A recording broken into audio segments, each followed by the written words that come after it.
एक दवा का जिक्र है। एक जंगल में रानो चिड़िया रहा करती थी। रानो चिड़िया दिल की बहुत अच्छी थी।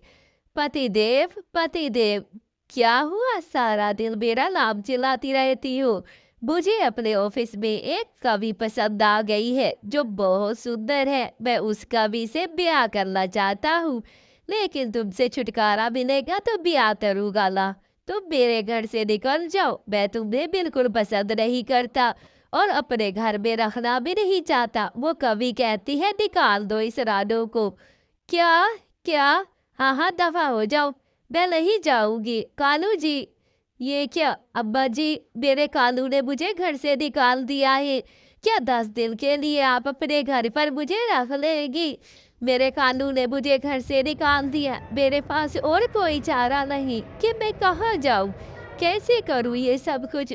मैं बहुत परेशान हूँ अब्बा जी, मेरी मदद कीजिए अब्बा जी। मैं बहुत तंग हूँ, बहुत परेशान हूँ। कालू जी ने मुझे घर से निकाल दिया। जाओ जाओ यहाँ से। मैंने कोई अनाथ आश्रम नहीं खोला हुआ कि जो भी मेरे घर आए। बुआ, धोखी बुआ, प्लीज मेरी मदद करे। कालू जी ने मुझे घर से निकाल दिया तो मैं क्या करूं? मैंने अपनी सुर्खी पाउडर के पैसे इतनी मुश्किल से जमा करती हूँ, अब तुम्हें भी रख लूं अपने पास। ज्यादा नौटंकियां करने की जरूरत नहीं है और मेरे पास कोई समय नहीं है तुम्हारे रखने के लिए। जाओ जाओ यहाँ से। वैसे भी मेरे पास और भी बहुत काम है तुम्हें रखने के अलावा।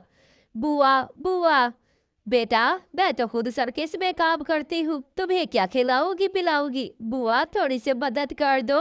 सिर्फ 2 दिन की बात है, मैं सर्कस में काम भी करूंगी। जाओ जाओ यहाँ से। मेरे पास दिमाग खाने की जरूरत नहीं है और मुझसे ज्यादा बहस भी मत करो। तुम्हारी माँ तो मुझे पले नहीं बांधती थी और आज मैं तुम्हारी मदद करूं? कैसे मदद करूं और क्यों मदद करूं? जाओ जाओ यहाँ से। मैं कोई मदद शदत नहीं करने वाली। जाओ यहाँ से। ऐसे ही टूनी बुआ भी उसे निकाल देती है। वो बहुत घबराई और परेशान होकर आगे बढ़ जाती है। वो बहुत ज्यादा परेशान होती है कि कौन उसकी मदद करेगा। इस तरह वो अपनी शीशी बुआ के पास जाती है। शीशी बुआ से कहती है, शीशी बुआ, शीशी बुआ, प्लीज मेरी मदद कर दीजिए ना। मैं कहाँ जाऊँ, किसके पास जाऊँ, क्या करूँ? कोई मुझे अपने पास रखने को तैयार नहीं है। शीशी बुआ उस पर रहम खाती है और फिर कहती है, अच्छा ठीक है, मैं कुछ ना कुछ जरूर करती हूँ, तुम्हें रख तो लूंगी। लेकिन तुमने फिर ये जंगल से आगे जाओ, एक जंगल में कुछ खजाना है, वो लेकर आओगी तो फिर ही तुम्हें अपने पास रखूंगी, वरना मैं तुम्हें अपने पास बिल्कुल भी नहीं रखूंगी। जाना चाहती हो तो जाओ, नहीं जाना चाहते तो मत जाओ। ऐसे ही वो बहुत घबरा जाती है, बहुत परेशान हो जाती है। उसके बस में कुछ नहीं था, उसे तो जैसे कैसे ही मदद करनी थी।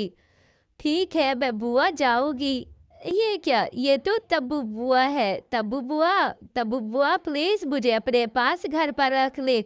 मेरे पास कोई ठिकाना नहीं है और कोई मुझे अपने घर में रख नहीं रहा। तिब्बू बुआ, तिब्बू बुआ, मैं आगे कहाँ जाऊंगी? मुझे तो कुछ समझ नहीं आ रहा। मैं तो किसी को जानती भी नहीं हूँ। तिब्बू बुआ, प्लीज तिब्बू बुआ, मेरी मदद करो, मदद करो। ऐसे ही वो आगे बढ़ती है। क्या देखती है? जंगल तो बहुत खौफनाक था। वो जंगल को देखकर डर जाती है। ये कैसा जंगल है और यहाँ पर कैसे कैसे पंछी है? मुझे तो समझ नहीं आ रहा। मुझे बहुत भूख लगी है। आप क्या खाने को कुछ मुझे देगी? मैंने कल से खाना नहीं खाया। प्लीज खाने को कुछ दे दे। मैं खाने के लिए यहाँ पर आई हूँ, कुछ तो खा ले। ठीक है, अभी तुम्हारे लिए खाना लेकर आई हूँ। लेकिन तुम परेशान और घबराओ नहीं, अभी खाना लेकर आती हूँ तुम्हारे लिए। यहीं पर रुकना, इधर उधर जाने की जरूरत नहीं है। आई समझना तुम्हें? बस यहीं पर रुक जाओ। ऐसे ही रानो चिड़िया बहुत परेशान हो जाती है कि आगे वो क्या करे, कैसे किसी से मदद मांगे, कोई तो इसकी मदद कर ले। ये क्या? ये तो एक जादुई चीज है। तुम ये चाबी ले लो, तुम्हें एक जादुई घर मिलेगा जिसके सहारे तुम अपनी जिंदगी खुशी खुशी गुजार सकती हो। बिटिया, तुम ये जादू, क्या? ये चाबी ही लेनी पड़ेगी मुझे? हाँ, ये सही है, ऐसा करती हूँ, ये चाबी जल्दी-जल्दी से ले लेती हूँ। और वैसे भी ये क्या, ये घर में तो कोई पंछी भी रहता है, आप कौन है और यहाँ पर क्या कर रहे? ऐसे ही बिट्टू से सारी बात बताता है। हम दोनों इस घर में कटे-कटे रह सकते हैं, लेकिन हमें एक-दूसरे से पहले शादी करनी होगी। बिट्टू रानो से शादी कर लेता है और फिर वो दोनों उस जंगल में खुशी-खुशी रहने लग जाते हैं। प्यारे बच्चों, कहानी अच्छी लगे तो चैनल को ज़रूर लाइक, शेयर और सब्सक्राइब कर देना।